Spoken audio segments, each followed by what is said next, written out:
गुरुग्राम के पौष इलाके में उस समय हड़कंप मच गया जब एक 5 मंजिला इमारत एक और झुक गई और लगभग गिरने की नौबत सी आ गई थी। एकाएक पड़ोसियों ने तुरंत ही सबको आनन फानन में बाहर निकाला और उस समय उनकी जान बचाई। आखिर कहां पर है ये 5 मंजिला इमारत और कैसे किया गया इस पूरे का रेस्क्यू, दिखाएंगे आपको इस खबर में। नमस्कार, मैं हूं मन्नू मेहता और आप देख रहे हैं Gurugram news. Cyber city Gurugram ऊंची ऊंची इमारतों का शहर तो बन चुका है, लेकिन इन इमारतों की नींव कितनी मजबूत है इसका उदाहरण देखने को मिला है नाथुपुर गांव के यू ब्लॉक यानी कि डीएलएफ फेज 3 के यू ब्लॉक में, जहां U20 लैन में 8 नंबर जो 5 मंजिला इमारत बनी हुई है, एकाएक जब 7 वाले प्लॉट की 9 नंबर की खुदाई शुरू हुई तो ये इमारत एक तरफ से झुकना शुरू हो गई। मैं इस समय ठीक उसी इमारत के सामने हूँ। आप देख सकते हैं कि U20 जो लेन है उसके 7 और 8 के बीच में कितना गैप आ चुका है, दोनों मकानों के बीच में एकदम से गैप आ चुका है। और ये जो इमारत है अपने लेफ्ट साइड में एकाएक गिरने लगी थी कि एकाएक हड़कंप मच गया। लोगों ने तुरंत ही नीचे जो मकान मालिक रहते थे और ऊपर किराएदार रहते थे सभी को यहाँ से निकाला और तुरंत ही इसकी सूचना जिला प्रशासन और नगर योजनाकार विभाग को दी गई थी। आनन फानन में सभी अधिकारी यहाँ पर पहुँच गए और 2 क्रेन की सहायता से किसी तरह मशक्कत करके इसको सपोर्ट दे दी गई, लेकिन ये खतरनाक इमारत अब भी उसी सपोर्ट के साथ खड़ी हुई है। सवाल यहाँ पर ये आ रहा है कि आखिर 5 मंजिला इमारत जब ये बन रही थी तो उस समय नगर योजनाकार के अधिकारी कहाँ थे, क्योंकि स्टिल्ट +4 की जो प्लानिंग है वो अलग है, लेकिन इसमें देखा जाए तो ग्राउंड 1st, 2nd, 3rd और 4th ये हुए इंग्लिश में। और अगर हम 1, 2, 3, 4 और ऊपर बना हुआ है 5 मंजिल किस तरह से बन गई थी, जबकि यहाँ पर सिर्फ 2.5 मंजिल ही अलाउड थी। आसपास के इलाके में भी इस तरह की इमारतें बनी हुई हैं। तो ऐसे में जिला नगर योजनाकार विभाग के अधिकारियों ने आकर भले ही इस समय इसको संभाल लिया हो, लेकिन जब ये बन रही थी इसकी नींव इतनी कमज़ोर थी, तब वो अधिकारी कहाँ थे जो आज इसका पूरा ध्यान देने आए हैं। अच्छा, इसके साथ साथ विपक्षी दलों पर भी मैं बात करना चाहूँगा कि विपक्षी दलों ने हाल ही में नाथुपुर में एक पंचायत करके मकान ना तोड़ने की अपील की है। आम आदमी पार्टी के नेता बढ़ चढ़कर उसमें हिस्सा ले रहे थे।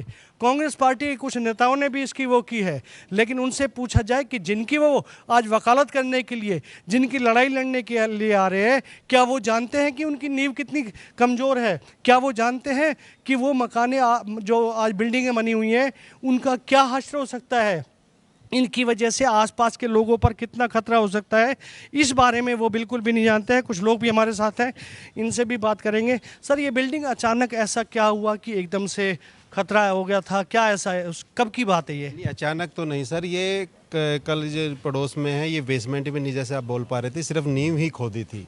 और जिन्होंने ये मकान लिया उन्होंने भी नया लिया, तो उनको भी नहीं मालूम था कि जो बेच के गए उन्होंने कितनी नींव लेकर रखी है। इसकी 2-2.5 फुट मैक्सिमम नींव है और जिसमें कि 1 फुट रोड बन गया, जिससे कि 1.5 फुट ही नींव कहेंगे। ना तो इस मकान वाले की गलती, क्योंकि उन्होंने पुराना लिया तो उन्हें मालूम ही नहीं कि हमारी नींव कितनी है। खोदने वाले ने जैसे ही खोदा, बेसमेंट नहीं था, सिर्फ नींव ही खोदी थी, तो अचानक से देखा कि मकान थोड़ा सा हिला है। उसके बाद में आनन फानन में सबको निकाला गया और यहाँ के सभी रेजिडेंट्सों ने बड़े सहयोग दिया। प्रशासन का भी पूरा धन्यवाद कहूँगा, उन्होंने भी तुरंत कार्रवाई करी, हाइड्रा वगैरह मंगवा के इनको मकान को सपोर्ट दे दिया। उसके बाद बोला गया है कि 1-2 दिन में इस बिल्डिंग को डोमलाइज करके आगे फिर कार्रवाई जो भी काम चलेगा वो। फिलहाल जिला प्रशासन, मैं प्रशासन का भी और अपने यहाँ के रेजिडेंट सबका, प्रशासन का सबका धन्यवाद करना चाहूँगा। सबने बड़ा सहयोग किया, कोऑपरेट किया। नहीं सर, बिल्कुल अच्छी बात है कि प्रशासन ने इसमें एहतियात के कदम उठाए हैं, आकर रोका है, लेकिन कहीं ना कहीं जिला प्रशासन की उस समय की कमी जरूर है जब ये बन रहे थे। हाँ, उस समय की कमी कह सकते हैं, लेकिन उस टाइम इतनी आबादी नहीं थी तो लोगों को इतना ध्यान भी नहीं था। प्रशासन तो बीच बीच में आता रहता था, ऐसा कोई वो नहीं है। अच्छा, विपक्षी दल आज जो आ रहे हैं अपनी अपनी रोटियां सेकने, राजनीतिक रोटियां सेकने, कहीं ना कहीं उन्हें भी सोचना चाहिए ना कि भाई आखिर जिला प्रशासन कुछ सोच समझ के कदम उठा रहा होगा। नहीं, देखो, तो मैं तो विपक्ष की भी कहूँगा, मैं अपनी भी कहूँगा, सभी की कहूँगा कि हमें सभी को ये सोचना चाहिए कि मकान बनाते समय हमें कितनी नींव लेनी है। अगर हम पुराना मकान ले रहे तो हमें उसमें चेक करना चाहिए कितना क्या है।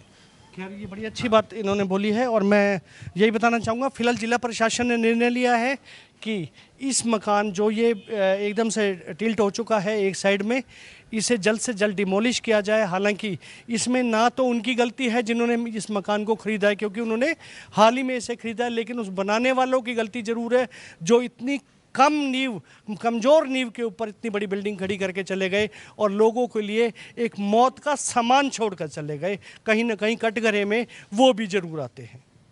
इस खबर के बारे में आप अपनी राय हमें कमेंट करके अवश्य दीजिएगा और इस खबर को ज़्यादा से ज़्यादा शेयर भी कीजिएगा ताकि ज़्यादा से ज़्यादा लोगों तक सही जानकारी सही समय तक पहुंच सके। मेरे सहयोगी मोनू के साथ मैं मन्नू मेहता, गुरुग्राम न्यूज।